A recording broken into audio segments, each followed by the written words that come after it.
Hello friends, welcome to my channel Mastaki Pathshala where you learn English better through Bengali যেখানে তোমরা ইংরেজি শিখবে বাংলায় অনেক বেটার ভাবে। ট্রান্সলেশনের ক্লাসে তোমাদের সবাইকে আরো একবার ওয়েলকাম করছি। আমরা ট্রান্সলেশনে আজকে সহজ পাঠ থেকে ছোট্ট একটি প্যাসেজ নিয়ে এসেছি, যে প্যাসেজটি আমরা বাংলা থেকে ইংলিশে ট্রান্সলেট করব। এর আগেও আমরা সহজ পাঠের বেশ কিছু সিলেক্টেড চ্যাপ্টার্স থেকে সিলেক্টেড পোর্শনকে বাংলা থেকে ইংলিশে ট্রান্সলেট করছি, এবং আজকেও সহজ পাঠ সেই সিরিজের থার্ড ক্লাস। আশা করছি প্রত্যেকটা ক্লাস তোমরা দেখছো, প্র্যাকটিস করছো, এবং অবশ্যই তোমাদের সামনেই পিএসসি ক্লার্কশিপ এবং মিসলেনিয়াস পরীক্ষা হতে চলেছে, মেন্স পরীক্ষা, এবং সেখানে ট্রান্সলেশনের এই ক্লাসেসগুলো খুব হেল্প করবে তোমাদের। ছোট ছোট সেন্টেন্সকে কি করে বাংলা থেকে ইংলিশে ট্রান্সলেট করতে হয়, দেখতে সোজা মনে হবে, কিন্তু ট্রান্সলেট করতে গেলে তোমরা দেখবে যে কত সুন্দর করে ছোট সেন্টেন্সগুলোকে ট্রান্সলেট করা যায়। এবং এই ট্রান্সলেশনটা অনেক সময় আমরা লিটারারি একটা মিনিং ধরে করতে পারি, অনেক সময় আমরা অ্যাজ ইট ইজ যেমন আছে তেমন ধরেও করতে পারি। অর্থাৎ কখনো কখনো লিটারাল মিনিং আক্ষরিক অর্থেও ট্রান্সলেশন করা যায়, কখনো কখনো ফিগারেটিভ ওয়েতে বা একটা ভাবগত ভাবেও ট্রান্সলেশনটা করা যায়। পিকেদের সরকারের বইতে যে এক্সারসাইজগুলো রয়েছে সেগুলো নিয়েও বিভিন্ন ক্লাসেস তৈরি করা হয়েছে, এবং বিভিন্ন সরকারি চাকরির প্রিভিয়াস ইয়ার্সে যে সমস্ত প্রশ্নগুলো এসেছিল ট্রান্সলেশনের সেগুলো নিয়েও ক্লাসেস তৈরি করা হয়েছে। আশা করছি প্রত্যেকটা ক্লাস তোমরা দেখছো, ফলো করছো, বাড়িতে প্র্যাকটিস করছো।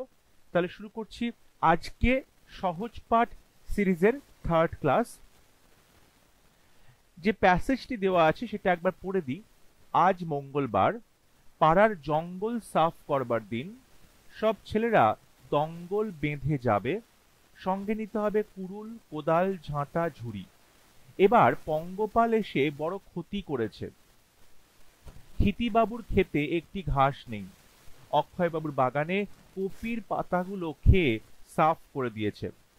পঙ্গপাল না তাড়াতে পারলে এবার কাজে ভঙ্গ দিতে হবে। খুব সুন্দর একটি প্যাসেজ। এবার প্রত্যেকটা সেন্টেন্স আমরা বাংলা থেকে ইংলিশে ট্রান্সলেট করব। বলছে আজ মঙ্গলবার। দেখো, আজ মঙ্গলবার অর্থাৎ আজ হয় মঙ্গলবার, একটা ভার্ব দরকার। আজ হয় মঙ্গলবার। আজ অর্থাৎ টুডে, হয় ইজ, মঙ্গলবার Tuesday. So today is Tuesday. এরপর বলছে পাড়ার জঙ্গল সাফ করবার দিন, অর্থাৎ আজকের দিনটা হয়, তার মানে আজকের দিনটা হয় জঙ্গল সাফ করার পাড়ার। তাহলে আজকের দিনটা মানে টুডে ইজ দি ডে, আজকের দিন হয় এমন দিন, today is the day of, বলছি জঙ্গল সাফ করবার। সাফ করবার অফ আসছে, সেই জন্য একটা র আসছে। তা today is the day of জঙ্গল সাফ ক্লিনিং। ক্লিনিং, সাফ করবার, ক্লিনিং। এখানে অফের পরে আমরা ভার্বের সাথে আইএনজি বসাচ্ছি, এখানে জিরান্ড করছি আমরা প্রেপোজিশনের পরে। So today is the day of cleaning জঙ্গল, তাহলে ক্লিনিং দি গার্বেজ। এখানে জঙ্গল বলতে কিন্তু আমরা যে নোংরাগুলো জমছে, যে আগাছাগুলো জমছে সেগুলোর কথাই বলা হচ্ছে।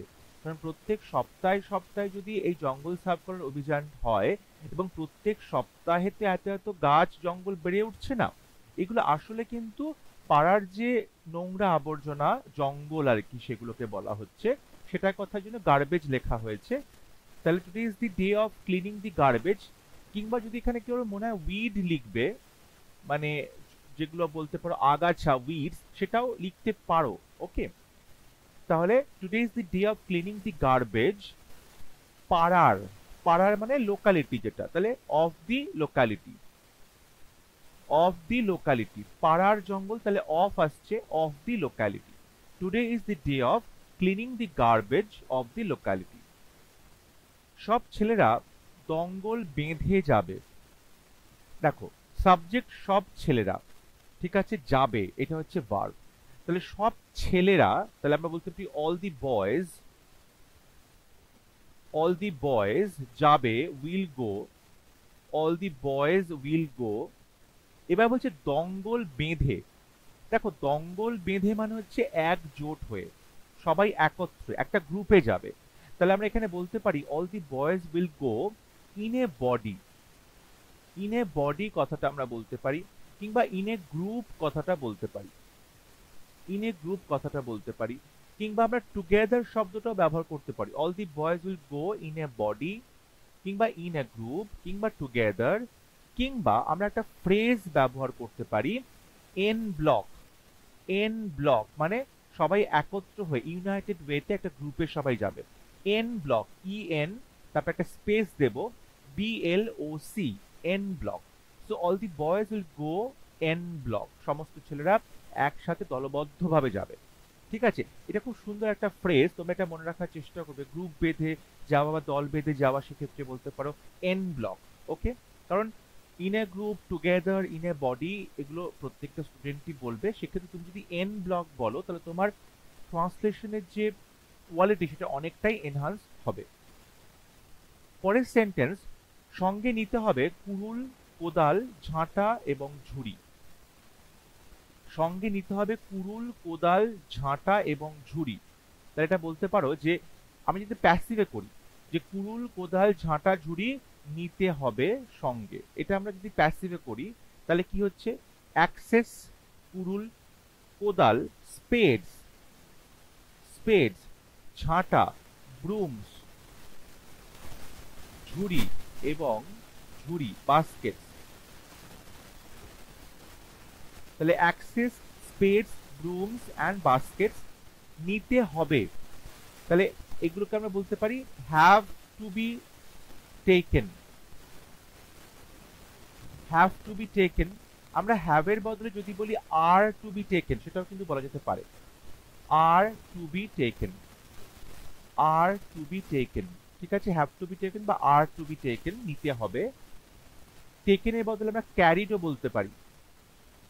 প্যাসিভে করছি, দেখো হ্যাভ এর পরে টু ভার্ব যেটা আছে, টু টেক, এখানে আমরা প্যাসিভ করলাম টু বি, ভার্বের থার্ড ফর্ম। একই রকম ভাবে টু বি থার্ড ফর্ম, এখানে ক্যারিডও বলতে পারো কিংবা টেকেনও বলতে পারো। তাদের সঙ্গে নিতে হবে, তাহলে উইথ দেম, উইথ দেম।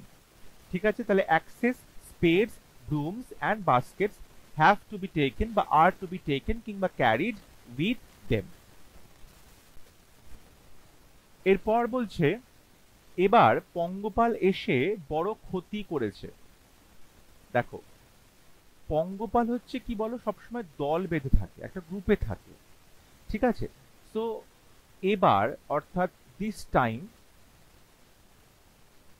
পঙ্গপাল, পঙ্গপাল ক্ষেত্রে আমরা বলতে পারি এ সোয়ার্ম, মানে পঙ্গপালের যে গ্রুপটা, তাহলে আ সোয়ার্ম অফ লোকাস্টস। লোকাস্ট মানে হচ্ছে পঙ্গপাল, তাহলে পঙ্গপালের দল, আ সোয়ার্ম অফ লোকাস্টস। এবার আ সোয়ার্ম যেহেতু সিঙ্গুলার, এটা কালেকটিভ নাউন সিঙ্গুলার, তাহলে এখানে হ্যাজ বলবো।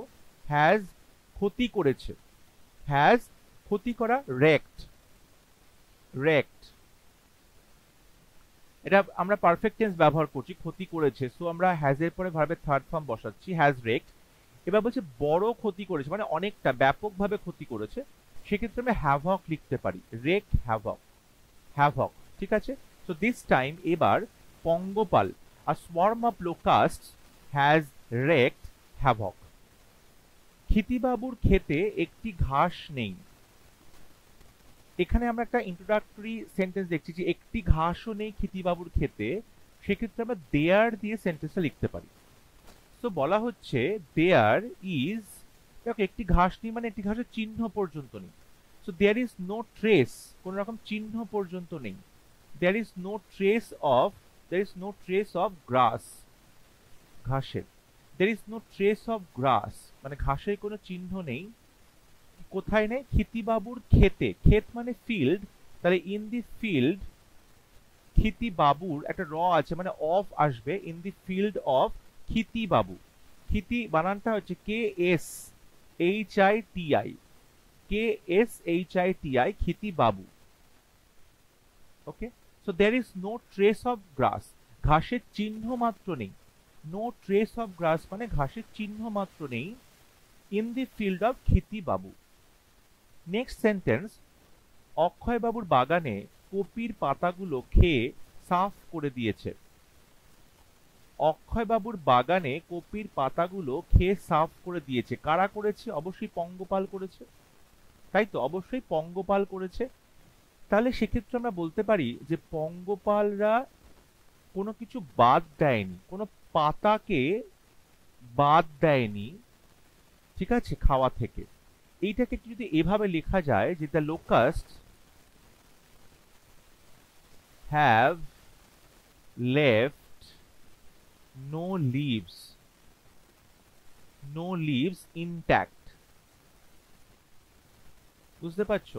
মানে পঙ্গপাল হ্যাভ লেফট, বাদ দেয়নি কোনো পাতাকে, নো লিভস ইনট্যাক্ট মানে অক্ষত অবস্থায় রাখেনি, সমস্ত পাতাকে খেয়ে সাফ করেছে, কোনো পাতাকে বাদ দেয়নি তারা খেতে।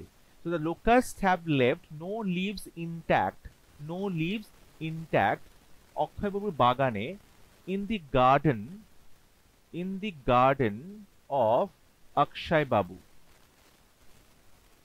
in the garden of Akshay Babu। তাহলে the locusts have left no leaves intact in the garden of Akshay Babu, এই যে কপির পাতাগুলো খেয়ে সাফ করেছে, ঠিক আছে, এটাকে আমরা একটু অন্যভাবে আরো ভালো বেটার ইংলিশের জন্য বলা হয়েছে যে লেফট নো লিভস ইনট্যাক্ট, ঠিক আছে। এরপরে সেন্টেন্স, পঙ্গপাল না তাড়াতে পারলে এবার কাজে ভঙ্গ দিতে হবে। দেখো এইটা আমরা অ্যাক্টিভ ভয়েসেও করতে পারি, আবার প্যাসিভ ভয়েসেও লিখতে পারি। বলছে পঙ্গপাল তাড়াতে না পারে, মানে আমরা যদি পঙ্গপাল তাড়াতে না পারি তাহলে কাজে ভঙ্গ দিতে হবে, মানে আমাদেরকে কাজে ভঙ্গ দিতে হবে যদি না আমরা পঙ্গপাল তাড়াতে পারি, তাহলে আমাদের কাজে ভঙ্গ দিতে হবে, ঠিক আছে। এবার কাজে ভঙ্গ দিতে হবে, এবার মানে দিস টাইম, দিস টাইম আমাদেরকে ভঙ্গ দিতে হবে, ভঙ্গ দিতে হবে না, আমাদেরকে বন্ধ করতে হবে। উই হ্যাভ টু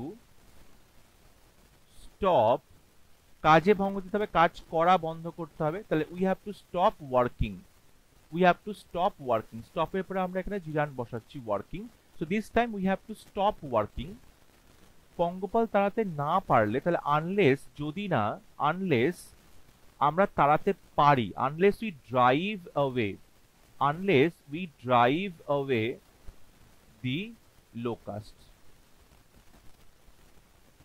তাহলে this time এবারে we have to stop working, আমাদের কাজ করা বন্ধ করতে হবে, কাজে ভঙ্গ দিতে হবে, আনলেস যদি না we drive away the locust, আমরা পঙ্গপালকে তাড়িয়ে দিই, ঠিক আছে। এটা আমরা অ্যাক্টিভ ভয়েসে লিখলাম। যদি আমরা এটা প্যাসিভে লিখতে চাই তাহলে কি করতে হবে?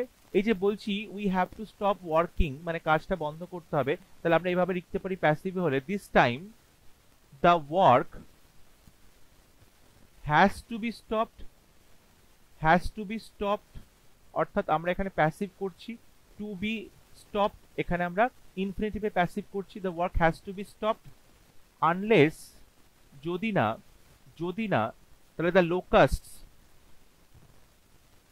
The locusts are driven away, এটা আমরা সিম্পল প্রেজেন্টে প্যাসিভ করছি, unless the locusts are driven away. তাহলে আমরা একটা অ্যাক্টিভেও করতে পারলাম, আবার একটা প্যাসিভেও লিখতে পারলাম, মানে এই সেন্টেন্সটা আমরা দুরকম অ্যাক্টিভ কিংবা প্যাসিভ দুরকম ভাবেই আমরা অ্যাটেম্প্ট করতে পারি, দুটোই কিন্তু কারেক্ট হবে, ঠিক আছে। সো আশা করছি আজকের ক্লাস তোমাদের ভালো লেগেছে, প্রত্যেকটা সেন্টেন্স তোমরা ট্রান্সলেশন বুঝতে পেরেছো। তোমরা চাইলে তোমাদের আনসার কমেন্টে লিখতে পারো, আমি অবশ্যই আমার সময় মতো সেগুলো কারেকশন করে দেবো। তোমরা বাড়িতে প্র্যাকটিস করতে থাকো, কারণ ট্রান্সলেশন কিন্তু একদিনে হবে না, ট্রান্সলেশনটা তোমাদেরকে প্রত্যেক দিন অল্প অল্প করে প্র্যাকটিস করতে হবে, তাহলেই তোমরা সেটাকে ভালো মতো আয়ত্ত করতে পারবে। যদি ভিডিওটি ভালো লাগে অবশ্যই ভিডিওটি লাইক করবে, শেয়ার করবে এবং আমার চ্যানেলটি সাবস্ক্রাইব করতে ভুলবে না। পরবর্তী লেসনে খুব শীঘ্র দেখা হবে, ততক্ষণ সবাই ভালো থাকবে, সুস্থ থাকবে, থ্যাংক ইউ।